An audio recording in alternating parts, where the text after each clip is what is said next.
말씀은 계시록 11장 14절 한 구절입니다. 계시록 11장 14절 말씀입니다. 한 목소리로 같이 읽으면 좋겠습니다. 계시록 11장 14절 함께 읽습니다. 둘째 화는 지나갔으나 보라 셋째 화가 속히 이르는도다. 오늘 조금은 좀 어렵지 않을까 하는 생각이 드는데요. 잘 경청하시면서 따라오시면 좋겠습니다. 우리가 이제 영어 공부를 할 때 동사 변화에 대해서 이제 배우게 되었죠. 두 가지가 있죠. 동사 변화, 규칙으로 변하는 것과 불규칙하게 변하는 이런 동사 변화가 있습니다. 우리를 힘들게 하는 것은 규칙 변화가 아니라 불규칙하게 변하는 것들이죠. 시험에는 언제나 불규칙 변화가 나올 수밖에 없어요. 그래서 선생님들이 늘 이걸 강조를 하고 불규칙 변화를 마스터하는 길을 하나로 말하죠. 달달달 외워라. 달달달 외우는 길밖에 없다. 성경에도 특별히 이제 요한계시록을 볼 때에도요, 규칙적으로 움직이는 이런 변화와 불규칙하게 움직이는 이런 움직임도 있다라는 것이죠. 우리가 좀 신경을 써야 됩니다. 불규칙하게 움직이는 것은 우리의 시선을 고정케 하고 뭔가 깊이 음미할 것을 요청하고 있는 거죠. 파격이라고 할 수 있겠죠. 그러면서 강조를 하는 그런 문학적 기법이라고 해도 뭐 크게 틀리지 않을 것입니다. 자, 오늘 이제 둘째 화가 지나갔다. 셋째 화가 속히 이른다. 라는 논의는요. 그 앞에 논의의 시작을 8장에서부터 시작이 다시 8장으로 좀 돌아가면요. 8장에 이제 13절을 보시면요. 8장 13절 그 어간부터 논의가 이제 시작이 돼야 될 것 같습니다. 8장 13절에 나팔재앙을 우리가 네 가지를 다루고 있었어요. 그죠? 나팔재앙이 네 가지 다루어지고 나서 이제 9장에서 다섯 번째와 여섯 번째 재앙, 나팔재앙을 다룰 때 그 사이에 이렇게 나왔죠. 8장 13절을 한번 같이 읽어보면 좋겠습니다. 시작. 내가 또 보고 들으니 공중에서 날아가는 독수리가 큰 소리로 이르되 땅에 사는 자들에게 화가 있으리니 이는 새 천사들이 불어야 할 나팔 소리가 남아 있음이로다 하더라. 자, 그러니까 네 가지 재앙이 끝나고 나팔 재앙이 독수리가 소품으로 이제 날아가잖아요. 그러면서 화가 있을 거라 그랬으니까 첫 번째 화는 다섯 번째 나팔 재앙이 되겠죠. 두 번째 화는 여섯 번째 나팔 재앙이 되고 세 번째 화는 일곱 번째 나팔 재앙이 되겠죠. 이건 뭐 어렵지 않죠? 네? 그렇게 되겠는데, 자, 그럼 이런 규칙적인 움직임은 어떤 것이냐 하면 이렇게 되는 거죠. 자, 9장 12절로 가보면 다섯 번째 나팔이 첫 번째 화가 나오죠. 화의 내용이 나오고 여섯 번째 나팔 재앙이, 그리고 그게 끝났을 때 첫째 화가 지나갔으니 보라 아직도 화가 두 개 더 있다. 9장 12절이요. 보고 계세요? 네. 그러니까 규칙적인 움직임이라는 것은 아주 단순해요. 먼저 화의 내용을 이야기하고 그리고 화가 끝나는 지점에 자, 첫 번째 화가 지나갔다. 이렇게 논의를 하는 거예요. 자, 그렇다면 이제 여섯 번째 나팔 재앙이 있고 나서도 그런 패턴이 지켜지면 되는 것이죠. 그런 형식이. 그래서 여섯 번째 나팔 재앙이 있고 그 다음에 화가 또 하나 지나갔고 나머지 하나의 화가 이제 올 거다. 이렇게 가면 되는데 자, 여섯 번째 나팔 재앙은 9장 21절로 끝나죠. 그죠? 9장 21절로 끝나고 거기 화가 있을 거다 이렇게 나오지를 않아요. 안 나오고 그 화가 두 번째 화가 지나갔다라는 이런 멘트는 오늘 11장 14절에 나온다 이 말이에요. 그러니까 약간 그 안에 지연이 들어갔죠. 자, 다섯 번째 나팔제한 첫 번째 화는 내용이 나오고 바로 끝난 후에 첫째 화가 지나갔다 이렇게 나오고요. 여섯 번째 것은 여섯 번째 장이 끝나고 둘째 화가 지나갔다 이렇게 나와야 되는데 그 이야기가 좀 지연되고 있어요. 그러면서 막간, 그러니까 두 번째 막간을 담아낸 후에 둘째 화가 지나갔다 이렇게 나온단 말이에요. 두 번째 막간은 10장에서 11장 13절까지 있잖아요. 오래 다뤘잖아요. 우리가 여기는 교회의 사명이죠. 교사까지 포괄해서 논의가 끝난 후에 두 번째 화가 지나갔다 이렇게 말하고 있어요. 그러니까 첫 번째 규칙에서 조그만 변형이 이루어졌죠. 그죠? 세 번째 화는 어떻게 되냐면 세 번째 화는 일곱 번째 나팔재앙이었습니다. 이 세 번째 화는 세 번째 화에 대한 선언이 끝으로 가는 게 아니라 앞으로 나오게 되어 있어요. 14절을 다시 보세요. 11장 14절. 둘째 화가 지나갔으나 보라 셋째 화가 속히 이르는도다 하고 이제는 앞으로 논의가 시작될 때 설명을 하고 선언을 하고 이제 화의 내용을 이제 말해요. 근데 더 큰 변화는 뭐냐면 그 내용이요. 화에 대한 내용이 아니에요. 그래서 그 셋째 화의 내용은 15절부터 19절인데 자 한번 보시면요. 일곱째 천사가 나팔을 불매 하늘에 큰 음성이 나서 이르되 세상 나라가 우리 주와 그의 그리스도의 나라가 되어 그가 세세토록 왕노릇 하시리로다. 이게 화인지 도대체 축제의 선언인지 잘 분간이 안 갈 정도로 내용 자체가 형식이 완전히 바뀐 것만이 아니라 내용이 급격하게 바뀌었죠. 그죠? 그래서 이런 대목의 문제를 좀 제기를 하면서 이런 변화, 불규칙한 이런 변화들이 주는 메시지를 한번 찾아보려고 하는 것입니다. 지난주에도 계시록으로 부흥회를 하고 제가 왔는데 다른 교회 가서는 이런 걸 못해요. 이렇게 알고 제가 하고 싶어도 이렇게 설명이 장구해주면 힘들어 하시니까 잘 되는 거예요. 예, 좀 감사한 거죠. 다시 해야 되겠네 설명. 그러면요 이게 화가 세 개가 나오고 첫째 화는 화의 내용이 나온 후에 끝자리에 말미에서 선언이 있고 두 번째 화는 화의 내용 그 다음에 삽입과 막간까지 들어가고 화의 선언이 있고 세 번째 화는 화를 첫 번째 선언으로 시작하면서 내용도 완전히 바뀌는 이러한 변화들이 이루어지고 있다는 거예요. 차근차근 그러면 첫 번째와 두 번째 이야기를 좀 둘째 화에 대한 이야기부터 해볼게요. 둘째 화는 9장 11절에서 21절이 끝나고 화에 대한 선언이 있어야 되는데 11장 13절까지 연기가 됐단 말이에요. 그러면서 주시는 교훈은 무엇일까 하는 것인데요. 누누이 강조하지만 이 화가 이 재앙이 화죠. 이 재앙의 이야기가 결국 매를 통해 돌이킴을 향해 가고 있다. 그러니까 돌이키시려는 하나님의 마음이 있다는 거예요.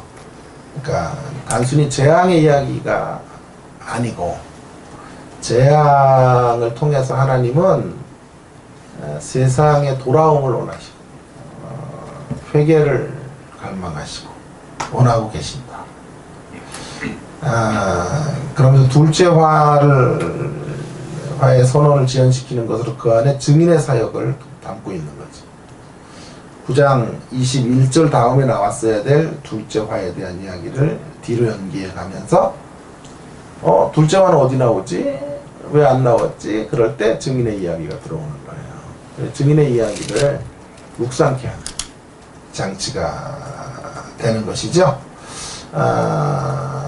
그리고 그 결과로, 그 증인의 사역의 결과로 13절에 보면, 11장 13절에 보시면 하나님께 영광을 돌리고 돌아오는 사람들이 생기게 되는 이야기로 끝을 맺고 있죠.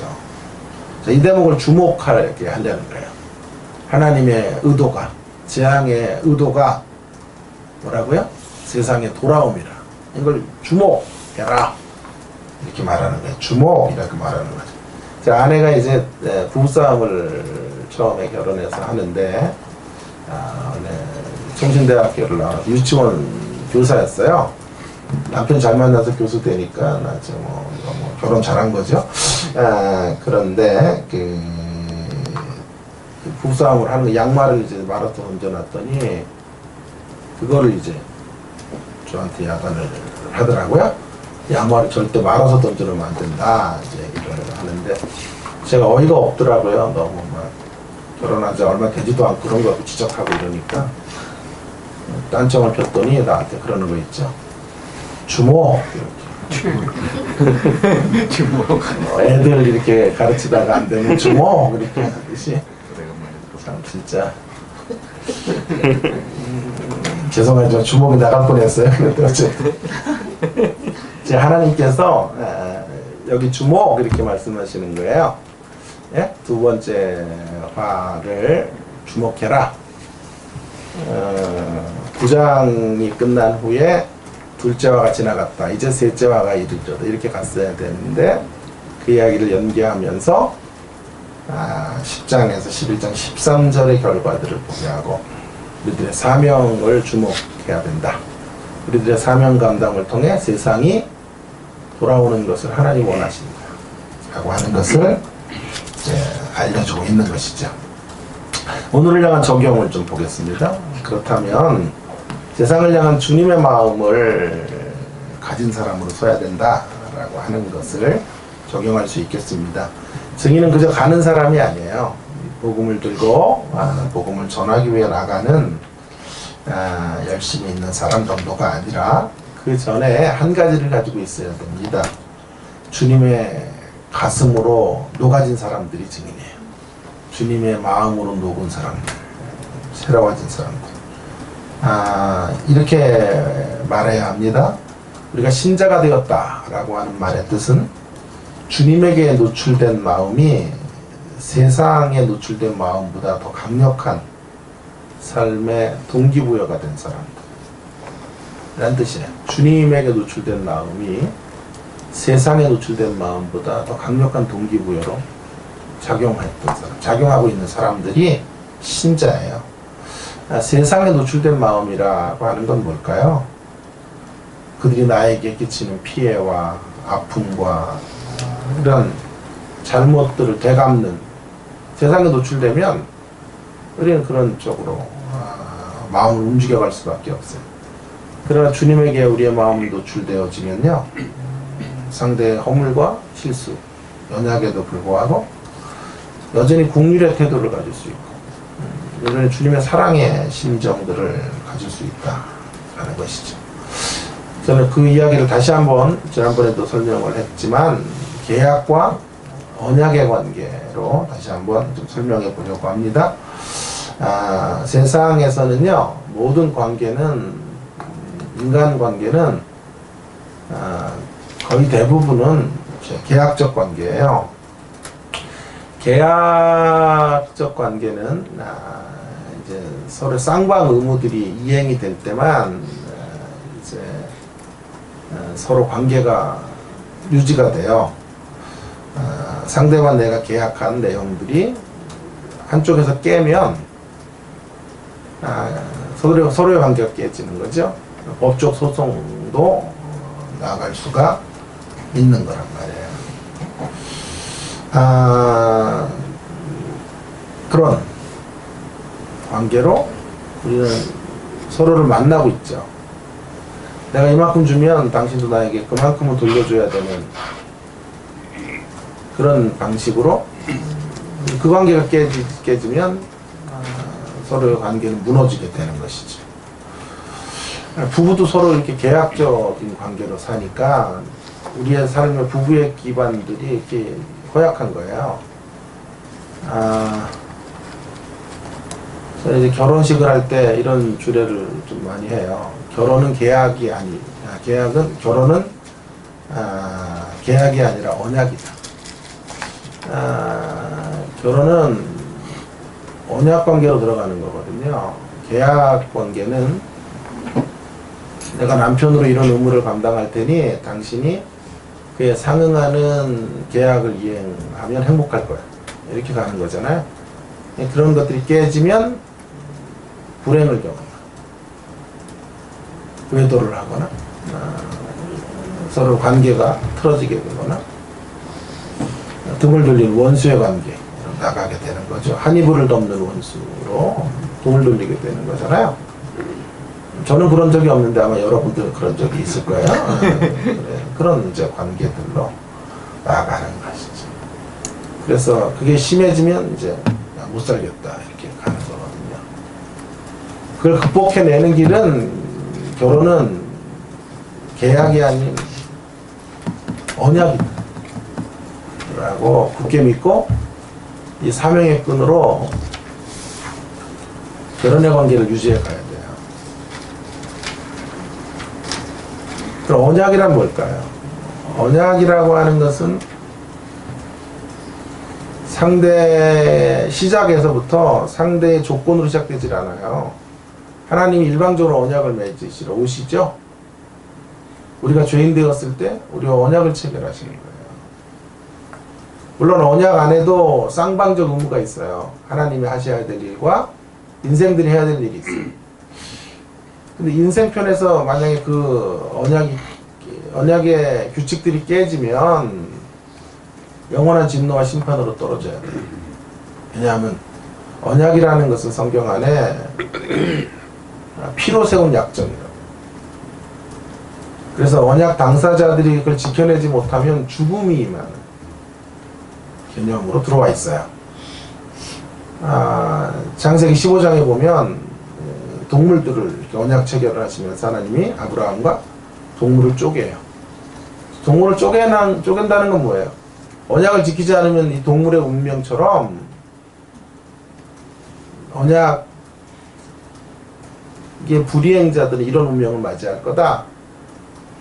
이런 그림 언어거든요. 이런 사인이거든요.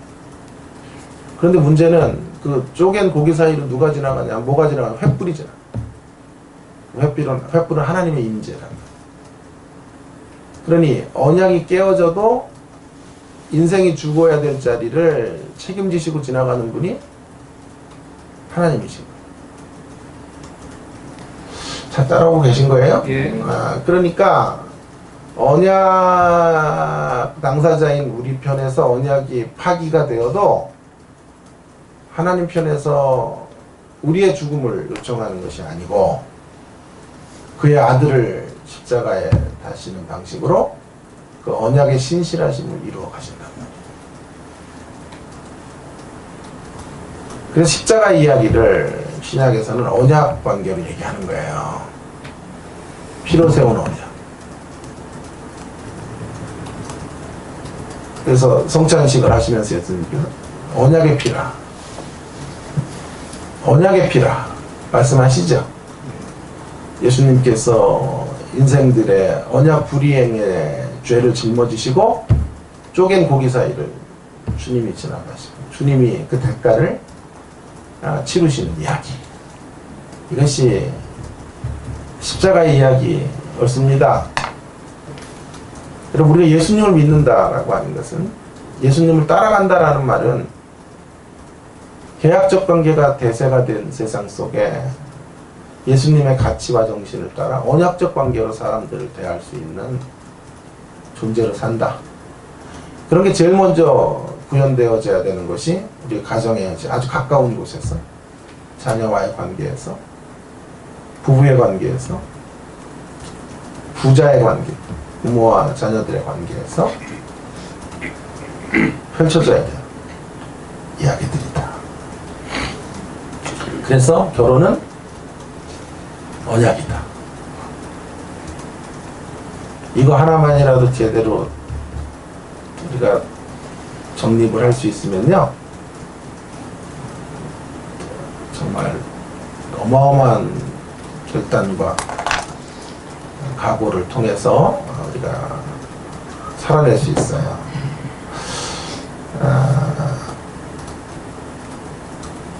바로 그런 언약적 사랑의 자세가 주님이 사람을 바라보는 태도예요. 우리는 그걸 배워야 돼요. 그런 마음으로 다른 이들을 바라봐야 되겠죠.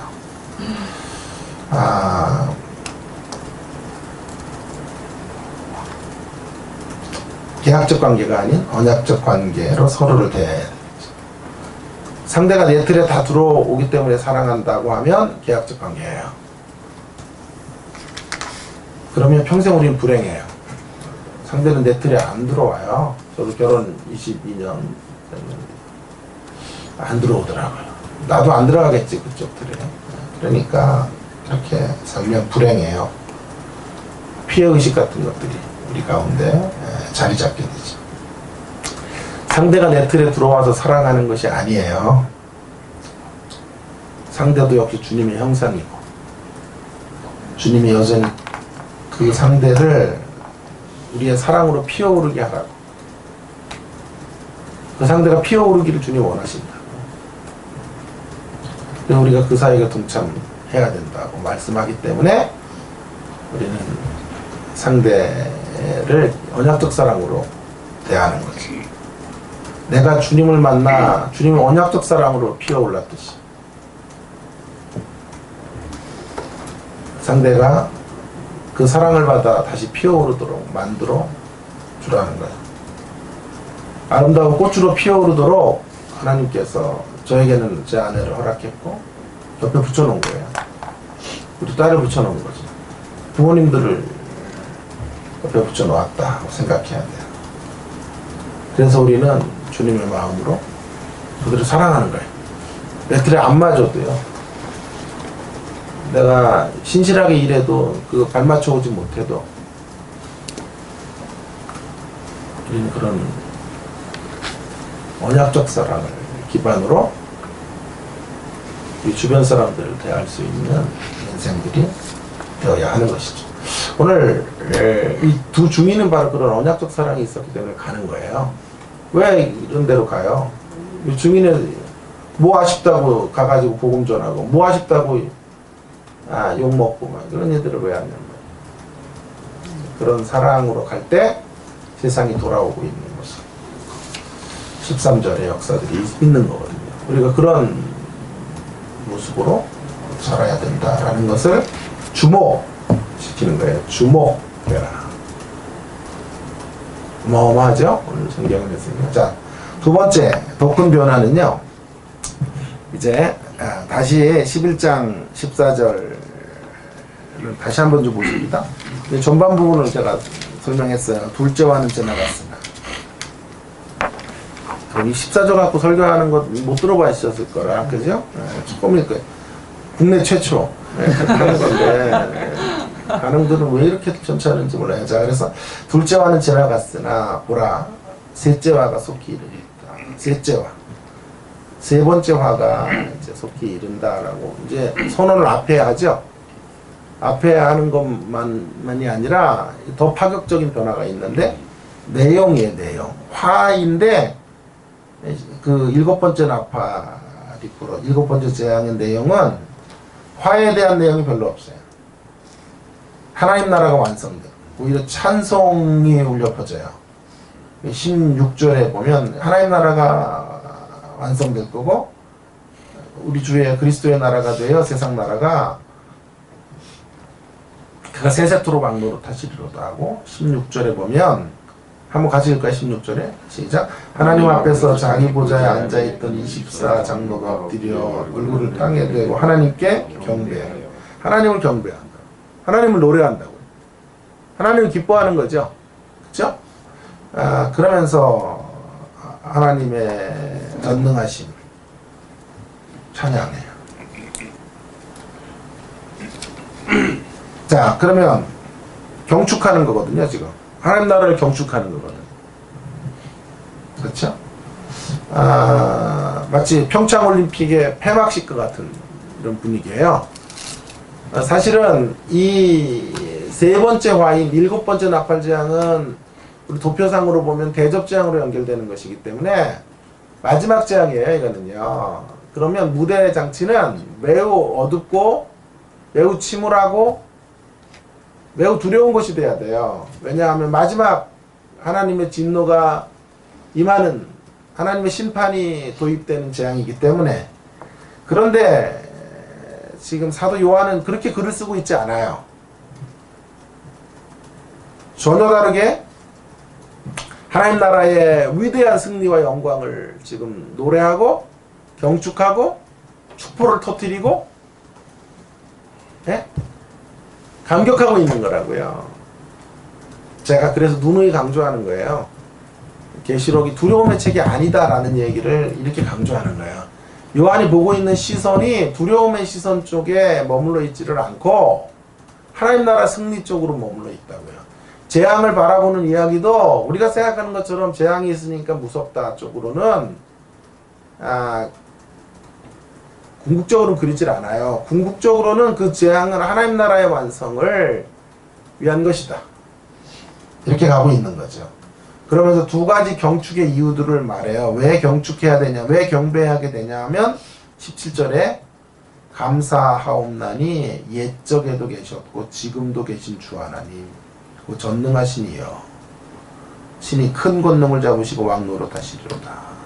자, 1장 한번 가보세요. 1장 9절에 가면 1장 8절에 가면 1장 8절에 가보세요. 자, 따라오세요. 빨리 좀요. 1장 8절에 주 하나님이 이르시되, 같이 읽어야죠. 주 하나님이 이르시되 나는 알파와 오메가요 이제도 있고 전에도 있었고 장차 올 자여 전능한 자라. 똑같은 구절인데요. 하나가 빠졌어요. 1장 8절에서는 알파와 오메가 이제도 있었고 전에도 있었고 현재, 과거, 장차 올 자로 전능한 자. 장차 올 자는 미래죠. 1장 8절에서는요. 그런데 11장 17절에서는 옛적에도 계셨고 지금도 계시고 하나가 빠졌네요. 미래에 오실 분으로는 안 다루고 있죠. 그죠? 미래가 이미 왔다는 얘기예요.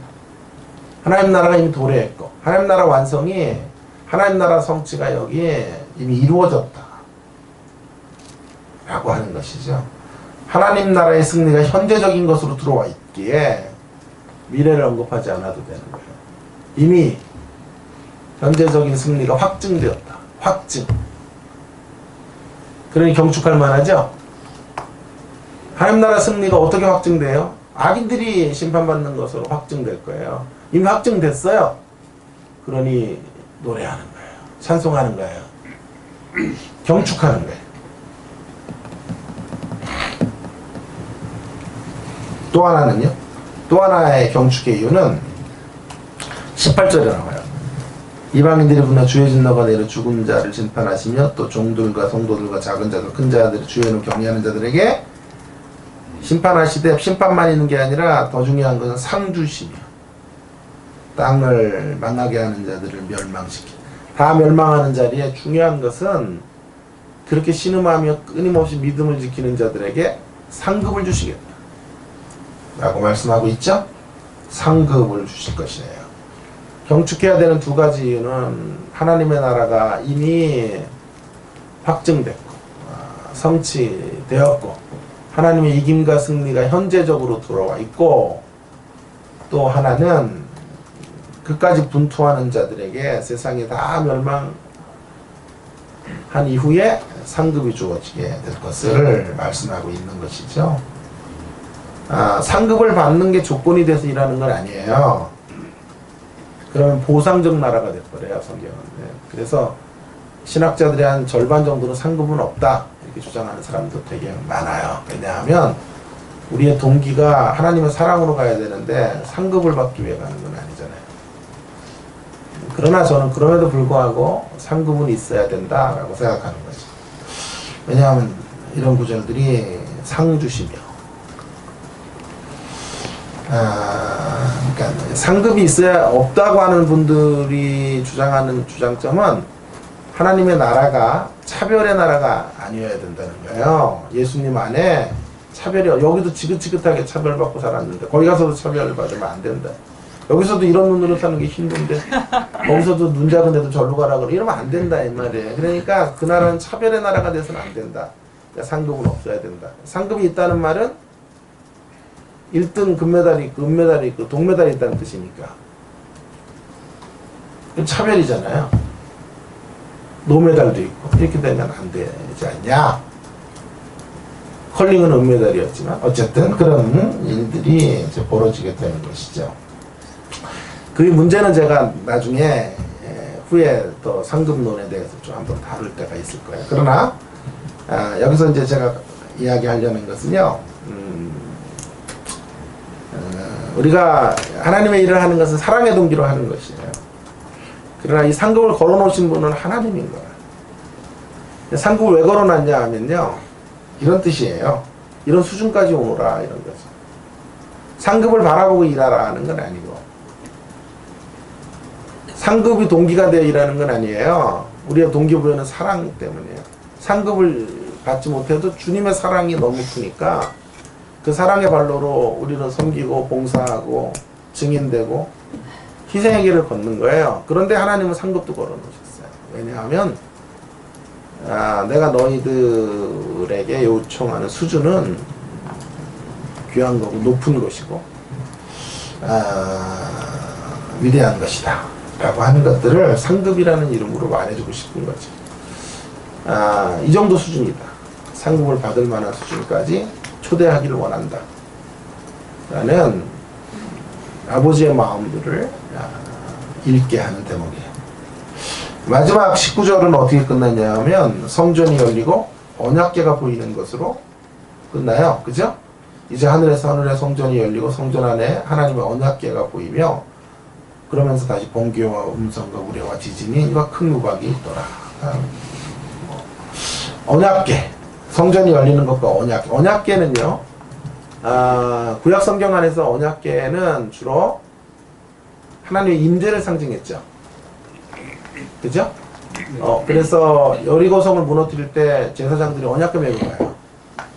그러니까 하나님의 임재는 누구도 가로막을 수 없다는 거죠. 임재를 가로막으면 초토화되고 심판을 받아. 임재와 하나가 되어야 승리가 주어지게 되는 것이거든요. 그렇다면 언약궤가 보였다는 말은 하나님 이스라엘을 위해 싸우신다라는 뜻도 돼요. 이스라엘을 위해 싸우신다. 하나님이 진정한 용사로 하나님의 나라가 온전하게 완성될 때까지 대적들과 싸우실 것임을 언약궤를 보여주는 것으로 설명하고 있는 거죠. 크레이그 퀘스터라는 유명한 계시록 학자는 이런 말을 했어요. 법궤의 등장을 이렇게 설명합니다. 하나님을 억압하고 하나님 나라의 임함을 방해하는 자들에게 대항하는 새로운 전투가 이제 시작이 될 것을 알리고 있다. 하나님의 성전이 열렸다라는 말은 전능하신 이가 성전 안에 갇혀 있지 않고 일하신다는 뜻이. 열리고 언약궤가 보였으니까 하나님의 임재가 더 뚜렷하게 드러날 거예요. 그래서 이제 끝은 이렇게 되는 거예요. 7번째 나팔장의 끝은 번개와 음성과 우레와 지진과 큰 우박이 나는 거죠. 그러니까 하나님의 대적들을 무찌르는 최종적 역사가 계속될 것을 암시해 주는 거죠. 그죠? 그 최종적인 역사는 대접재앙으로 끝나게 되는 거예요. 대접재앙을 향해서 가고 계시는 것을 알려줘요. 뿐만 아니라 하나님이 싸우실 것을 이야기하는 거죠. 하나님의 전투. 그래서 12장과 14장이 나오는 거예요. 12장에 14장은 세 번째 막간이었죠. 교회의 전투였죠. 그러니 어마어마하게 중요한 구절이 11장 14절의 구절은 둘째화가 지나갔으나 셋째화가 속히 이르는도다. 그 셋째화의 내용은 어마어마하게 중요한 이야기예요. 자, 그럼 적용이에요. 적용하고 기도하려고 합니다.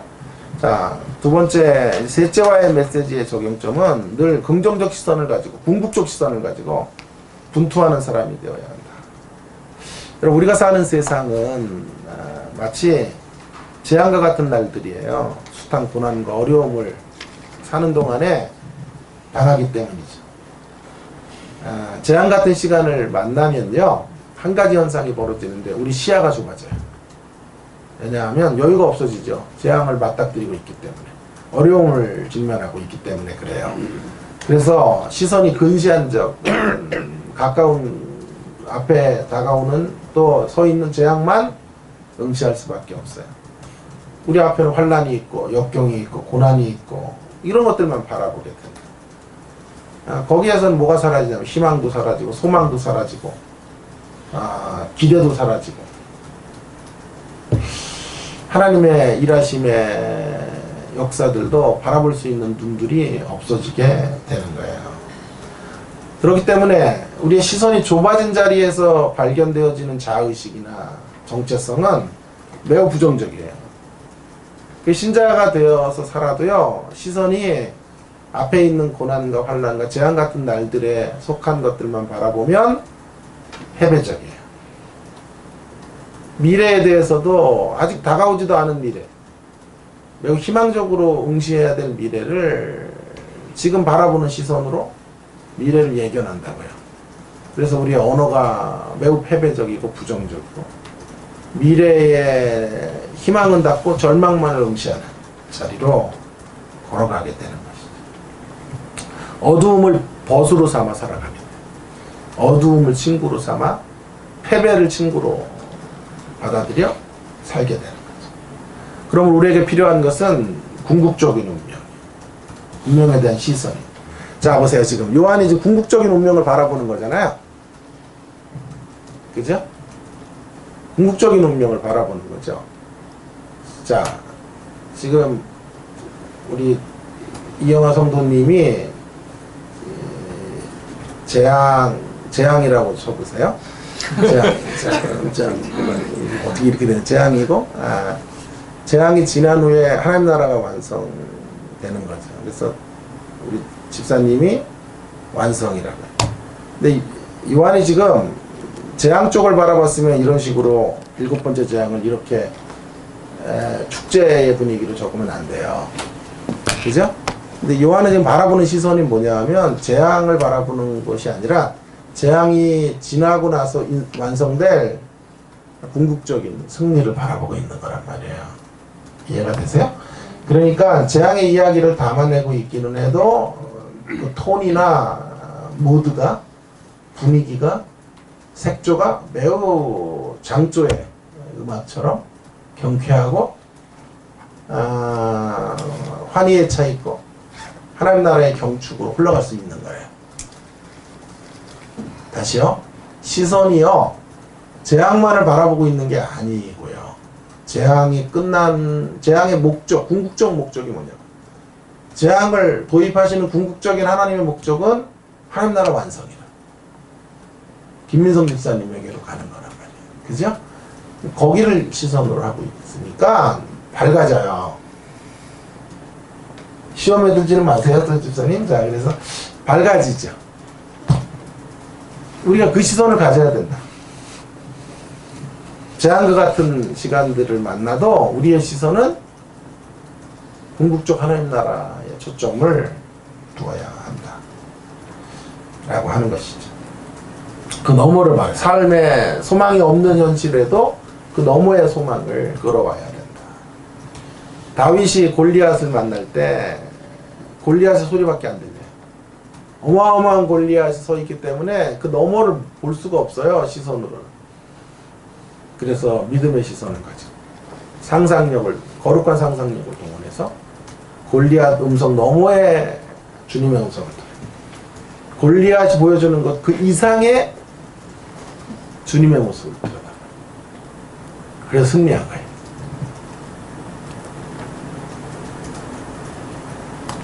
시선이 좁아지면 반드시 패해요. 궁극적 시선을 가지고. 뿐만 아니라 그 시선과 함께 뭘 해야 되냐면 다시 전투에 참여해야 돼요. 하나님 나라의 승리를 선언하고 다시 성전이 열리죠. 아까 성전이 열렸잖아요. 성전이 열린 걸 뭐라고 어떤 학자가 말했어요? 하나님이 성전 안에 갇혀 계시지 않고 언약궤가 보여줬으니까 하나님의 임재의 역사로 싸우시는 분.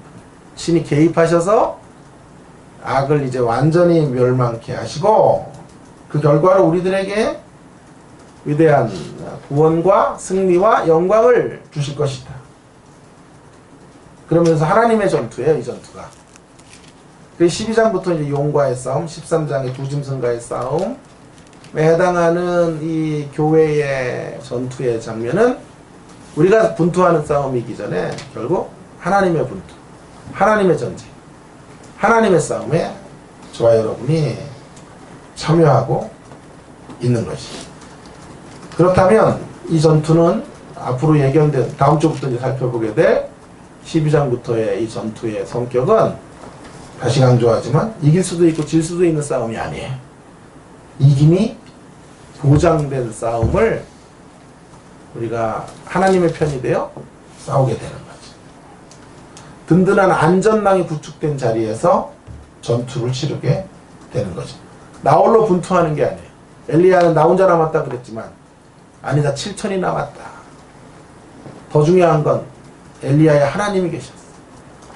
마찬가지로 저와 여러분의 인생의 걸음도 나 홀로 싸우는 게 아니에요. 나만 이렇게 억울해, 나만 이렇게 힘들어 라고 말할 수 있어요. 그러나 그렇지 않아요. 그렇게 힘든 인생의 길을 우리 모두 살고 있어요. 우리의 믿음의 선배들이 다 힘든 여정들을 지나와 홀로 힘들고 어렵게 싸우는 게 아니고 신자의 걸음 자체가 힘들어요. 그리고 그 싸움에는 주님이 함께 하시는 싸움이 되는 거예요. 그래서 그 사실을 알았던 다윗은 고백하는 거예요. 내가 사망의 음침한 골짜기를 지날 때에도 해를 두려워하지 않을 것은 주께서 나와 함께 하시리라. 주의 지팡이와 막대기가 나를 안위하시느니라. 안위하시나이다. 시편 23편 4절에서 말씀하고 있는 거죠. 결코 혼자가 아니에요. 나 혼자 힘든 것이 아니고, 다시 강조하지만 이 땅에 신자로 진지하게 살아가는 모든 사람들은 다 신음할 수밖에 없어요.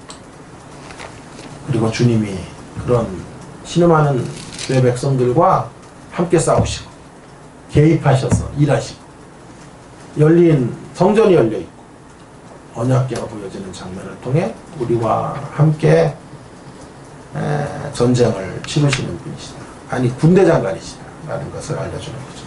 그렇다면 어떻게 싸워야 되느냐, 우리는 어떻게 나가 싸워야 될까요? 비폭력으로, 비폭력의 방식으로 싸우는 거예요. 누군가가 말했어요. 한번 들어보세요. 그리고 마치려 그래요. 교회는 악한 권세들을 직접 공격하지 않는다. 교회는 악한 권세들을 직접 공격하지 않는다. 그것은 그리스도가 하시는 거예요. 여러분, 주님이 싸우시는 분이기 때문에 악한 세력들은 주님이 직접 공격하시는 거예요. 교회는 그들에 의해 유혹당하지 않는 일에 집중한다. 아, 정말. 어제 새벽 1시에 이거를 읽었어요. 그래서 1시에 청구한 거예요. 자, 교회는 악한 권세들을 직접 공격하지 않아요. 직접 공격하면 우리는 폭력적 방식을 통해서라도 억압의 현실들, 이 불합리한 일들을 고쳐야 되고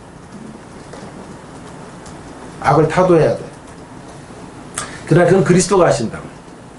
이 싸움이 그리스도의 싸움이기 때문에 우리가 해야 될 일은 유혹당하지 않는 일이에요. 유혹당하지 않는다는 게 뭘까요? 유혹당하지 않으니란 악의 공격 앞에, 환경의 역습 앞에, 현실의 어려움 앞에 유혹당하지 않는다라고 하는 말은 무슨 뜻일까요? 피해의식에 사로잡히지 않고 산다. 버텨내는 거지. 보복하는 정신으로 서 있지 않는다. 이게 유혹. 유혹을 받아야 우리 이런 유혹. 소중한 것들을 잃어버리지 않는 태도. 소중한 것들을 빼앗기면 안 돼요. 악의 공격 앞에. 전투 현장에서는 소중한 것들을 잃어. 그리고 무서워서 골방에 문 잠그고 있고 이런 거 하지 않아요. 우리가 해야 될 분투는 사실 주님이 싸우시게 하고 우리는 유혹으로부터 벗어나고 그 유혹을 거절하는 모습의 싸움들을 싸워가는 거예요. 자, 정리하면 7번째 나팔이 보여주는 우리 하나님은 어떤 분이에요? 궁극적 시야로 우리를 초대하시는 분이에요. 하나님 나라의 완성으로. 그러면서도 현재적으로 언약궤로 상징되어지는 성전문이 열리며 언약궤와 함께 일하시는 하나님, 용사로 개입하셔서 그분의 임재를 보여주시는 분이에요. 우리가 가는 길이 험하지만 그분은 영광스러운 목적지로 우리를 이끌어 가시는 분이시고 그 목적지로 가는 과정에서 우리와 동행하시고 우리를 위해서 싸우시는 분이세요. 하나님의 임재를 가로막는 어떤 세력도 초계처럼 부수는 분이에요. 그러기에 우리는 보복을 그분에게 맡기고 원수 갚는 일을 그분에게 맡기고 원한을 그분에게 넘겨드리고 하나님의 주권에 기대고 하나님의 신실하심에 손잡고 유혹받지 않는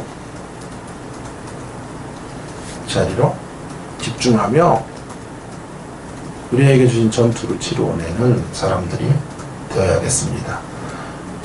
불규칙한 화해 변화를 통해 주신 메시지가 2가지였죠. 적용점. 첫째, 세상을 향한 주님의 마음을 갖고 살자. 둘째, 늘 궁극적인 시선을 가지고 전투하는 사람들이 되자. 기도하겠습니다. 하나님 아버지, 찬송 한 장 부르고